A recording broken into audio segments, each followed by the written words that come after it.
നമ്മളിപ്പോൾ സീ ലെവലിൽ നിന്ന് 3600 അടി ഹൈറ്റിലാണ്.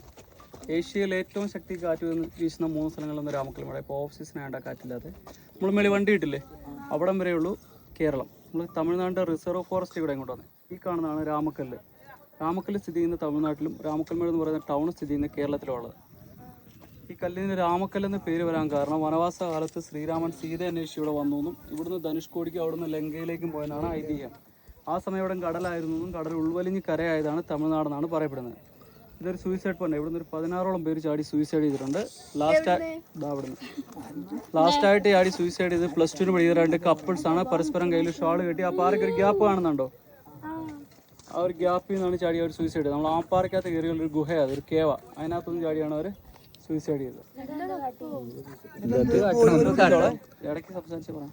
ഇതൊരു പില്ലർ റോക്കാ. വെർട്ടിക്കലായിട്ട് 1300 അടി ഹൈറ്റുള്ള ഒരു പില്ലർ റോക്കാ. 3 സൈഡും വെർട്ടിക്കലായിട്ട് 1300 അടി ഹൈറ്റും ഒരു സൈഡ് നടന്ന് കയറി വരാൻ പാകത്തിനുള്ളത്. 1 കിലോമീറ്റർ നടന്നു കഴിഞ്ഞാൽ അതിൻ്റെ മുകളിൽ ആ കമ്പി നിൽക്കുന്നിടം കണ്ടോ, അവിടം വരെ എത്താൻ പറ്റും. ഈ താഴെ കാണുന്നുണ്ടോ ഒരു അമ്പലമാണ്. നമ്മൾ ശ്രദ്ധിക്കുക, താഴെ കാണുന്ന ഒരു അമ്പലം കേട്ടോ, രംഗനാഥൻ കോവിൽ എന്ന് പറയും. 16-ാം നൂറ്റാണ്ടിൽ പണി കഴിപ്പിച്ചു എന്ന് കരുതപ്പെടുന്ന ഒരു അമ്പലമാണ്.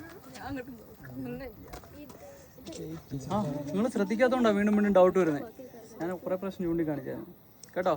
ഈ അമ്പലത്തിൻ്റെ പ്രത്യേകത മലയാള മാസത്തിലെ കന്നിമാസത്തിലെ 5 ശനിയാഴ്ചകളിൽ മാത്രം ഓപ്പൺ ചെയ്യുകയും ആ സമയത്ത് ഉത്സവം നടത്തുകയും ചെയ്യുന്ന ഒരു അമ്പലമാണ്. ഈ അമ്പലത്തിലേക്ക് ഇവിടെ പാർക്കിംഗ് ഉണ്ട്. ഈ കൃഷിസ്ഥലത്തേക്കും വരാനായിട്ടുള്ള റോഡായി കാണുന്നത്. ആ റോഡ് ആ പാർക്കിംഗ് കൊണ്ട് അവസാനിക്കുകയാണ്. ഈ റോഡിൻ്റെ 2 സൈഡിൽ നിൽക്കുന്നുണ്ട്, വളവിന് ശേഷം നിൽക്കുന്ന 2 സൈഡിൽ നിൽക്കുന്ന ഡാർക്ക് ഗ്രീൻ കളറിൽ കാണുന്നതെല്ലാം തെങ്ങാണ്. നമ്മുടെ നാട്ടിലുള്ള അതേ ഹൈറ്റോ അല്ല അതിൽ കൂടുതലോ ഹൈറ്റുള്ള തെങ്ങുകളാണ് നിൽക്കുന്നതെല്ലാം. ആ വൃത്താകൃതി കാണുന്ന മരങ്ങളെല്ലാം വാളംപുളിയുടെ മരങ്ങളും ഗ്രൗണ്ടായിട്ട് കാണുന്നതെല്ലാം വെജിറ്റബിൾ കൃഷിയാണ്. ഓക്കെ. പിന്നെ ഇവിടെ നമുക്ക് ശ്രദ്ധിച്ചാൽ മനസ്സിലാവും, ഒറ്റ വീട് പോലും കാണാൻ സാധിക്കുകയില്ല.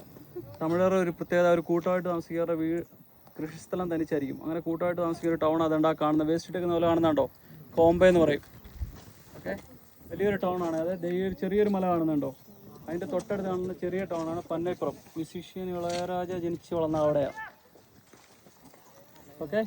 പിന്നെ ലാസ്റ്റ് അങ്ങ് നീളത്തിൽ ഒരു മല കാണുന്നുണ്ടോ, അതാണ് ബോഡി നായ്ക്കന്നൂർ. ഇടുക്കി ജില്ലയ്ക്ക് ഏറ്റവും അടുത്ത റെയിൽവേ സ്റ്റേഷൻ ഉള്ളത് അവിടെയാണ്. പിന്നെ ഈ 3 മലകൾക്ക് ബാക്കിലായിട്ട് മേഘത്തോട് ചേർന്ന് ശ്രദ്ധിച്ച് നോക്കിക്കഴിഞ്ഞാൽ സീ പോലെ വെള്ളം കിടക്കുന്ന കാണാൻ പറ്റും.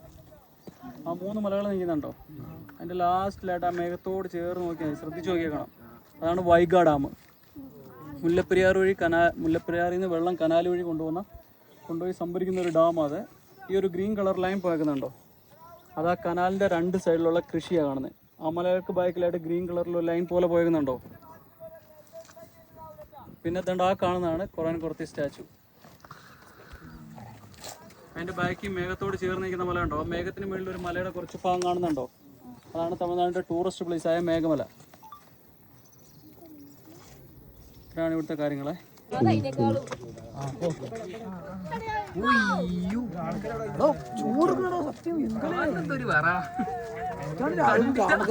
തണുപ്പാണ് പണ്ടറ. ഞാൻ ജാക്കറ്റ് ജാക്കറ്റ് നല്ല ചൂടില്ല.